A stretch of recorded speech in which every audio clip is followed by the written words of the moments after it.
Daf Yomi, Tractate Bava Batra, page 26a, top of the page, with the words Ke denayad nichtema apume de chatzva, etc.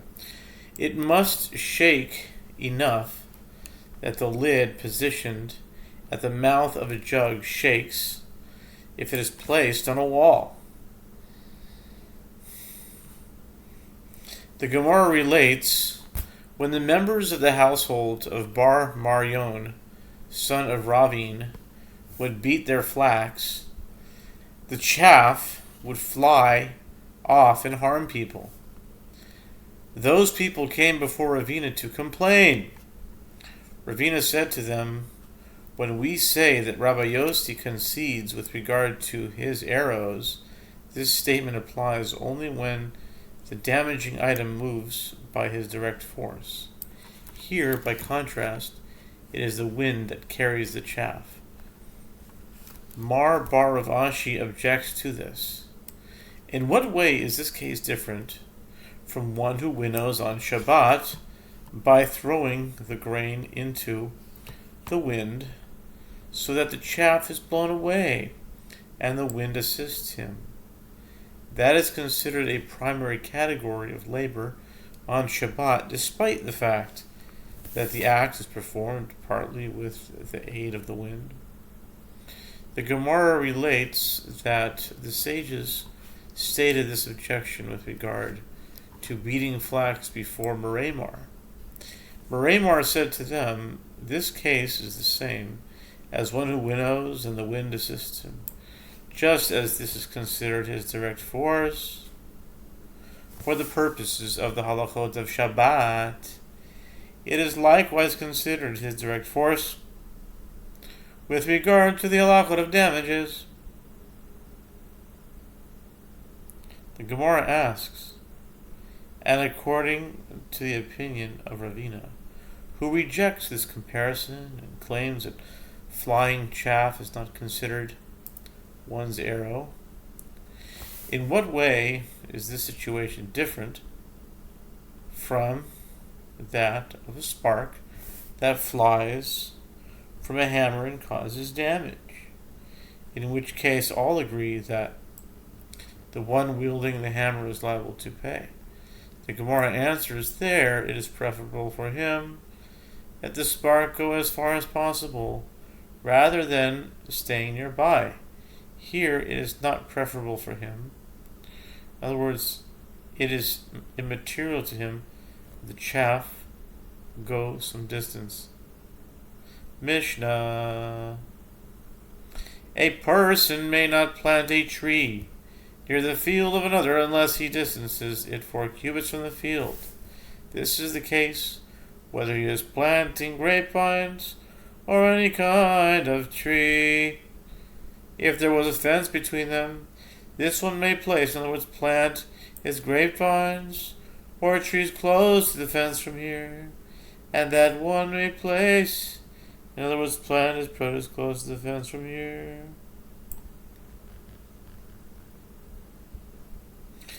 If the roots were spreading into the field of another,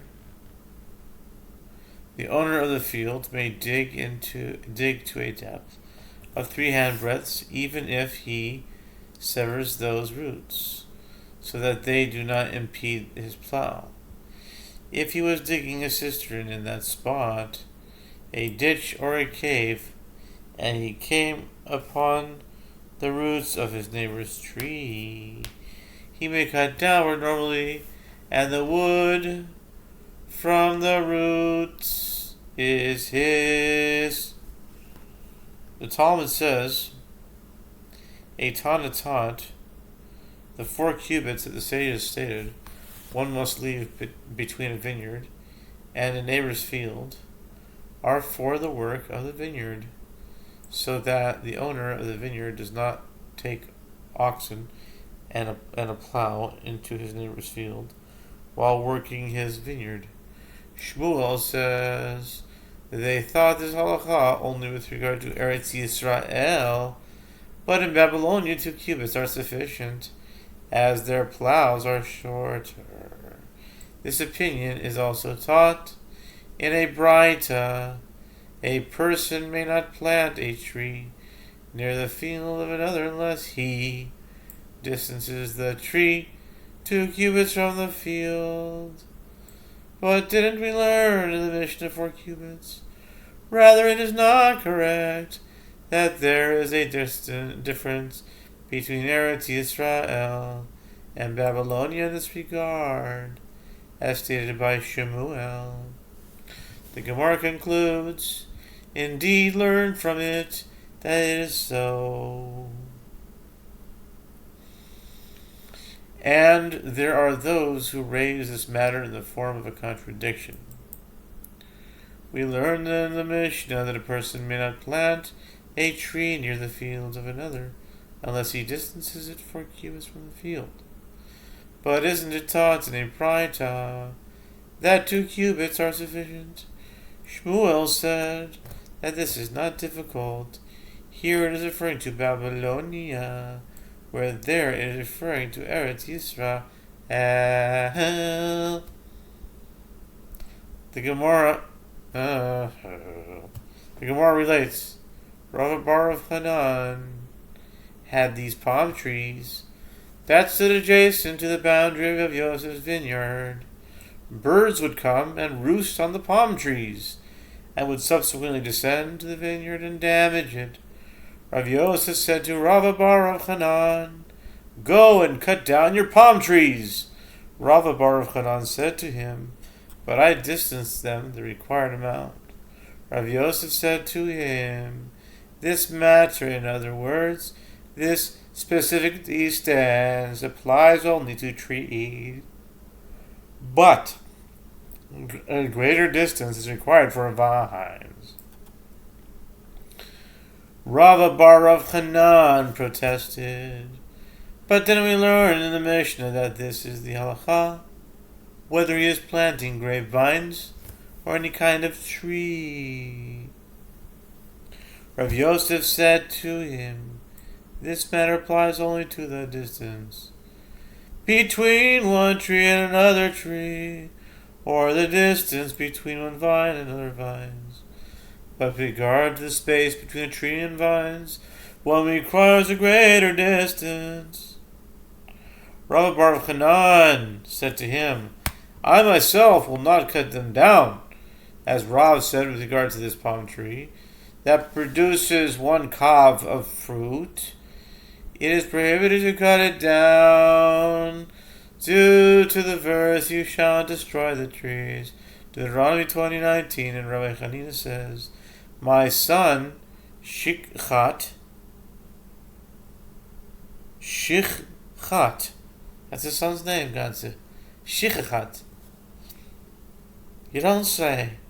My son Shichat died only because he cut down a fig tree before its time."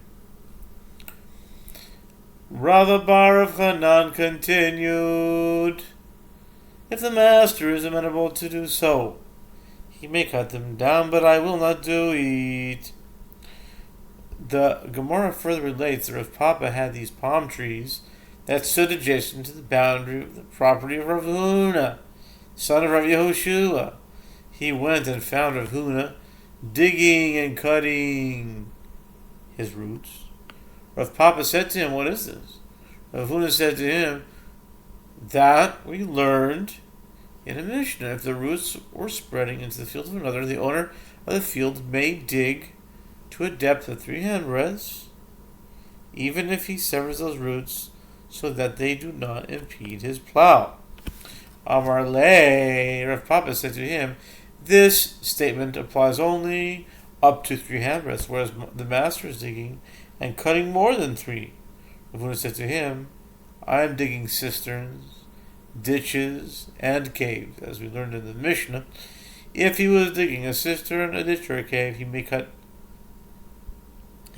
downward normally, and the wood from the roots is his. Rav Papa said, "I told him all the proofs I could find, but I was unable to convince him that I was correct, until I told him what Rabbi Yehuda says." We're going on to 26b just to continue the story. With regard to a strip of land on which the public has an acquired privilege of use. One may not destroy it. Here too, since I have an acquired privilege of use of this land, you are not permitted to destroy that which I possess.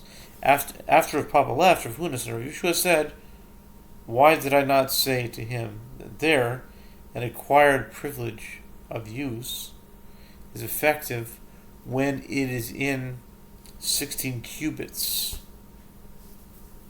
An acquired privilege of use as within the area of roots considered part of a tree, whereas here I cut the roots of the palm trees beyond 16 cubits. Up to 16 cubits.